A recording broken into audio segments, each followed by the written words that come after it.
Democratic Congressman and member of the House Oversight and Reform Committee, Mark DeSaulnier. He's also a member of the House Transportation and Infrastructure Committee. Congressman, welcome. Thank you, Mike. Thanks for having me. You've seen the visuals coming from our southern border. Both Democrats and Republicans have been putting out pictures and videos. How does the Biden administration get a handle on this crisis at the border? Well, I think all of us have to take, all of us in Congress need to take a deep breath and realize that this has gone through multiple administrations. I think the Biden administration, given the stress they're under, is doing the right thing. The border's closed, don't come here, and we need to create more infrastructure to make sure we manage it properly. Should the president go to the border, sir? I think it's good for all of us to go to the border. I haven't been in the last few months, but I'm anxious to go again. I've been there many times in the past. This is a crisis manufactured in Washington, D.C. We need immigration reform that secures our border. Do you have hope of getting something done in Congress? Immigration reform's been a tough issue to get across the finish line, as you well know.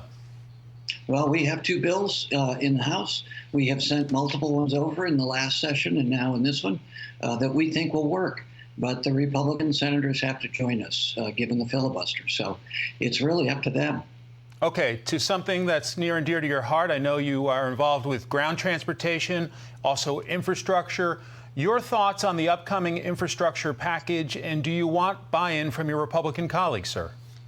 Well, the latter part, yes. I'm a former Republican. When I registered to vote, I was a Republican. When I was first elected to the city council 30 years ago here in Northern California, I was a Republican. I left because of what I saw in the party. So, yes, we want their support. This is a transformative piece of legislation, particularly for working Americans. It'll put working Americans to work with good pay for multiple generations and will help the overall economy.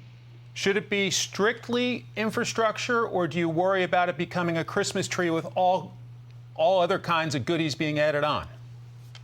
Well, it should be focused on infrastructure, but remember, infrastructure connects lots of things, and particularly our new energy sources, which I've been involved with here in Northern California for a long time.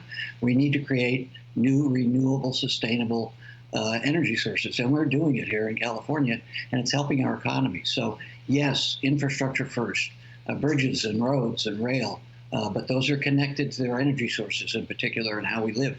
I want to play a clip for you from Transportation Secretary Pete Buttigieg, and I'll ask you to respond, sir.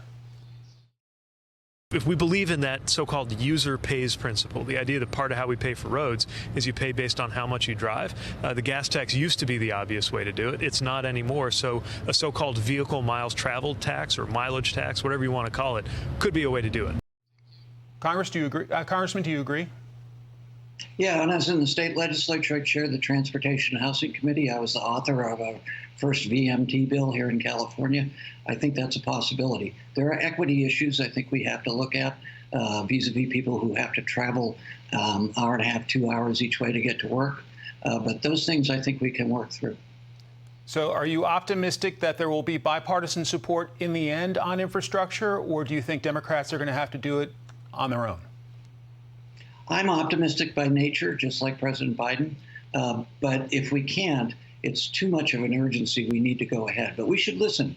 And I would just say I would agree with Senator Brown, your previous guest, on almost everything except, when they did the tax cut for the wealthy, they didn't consult us at all either. So we need to work together.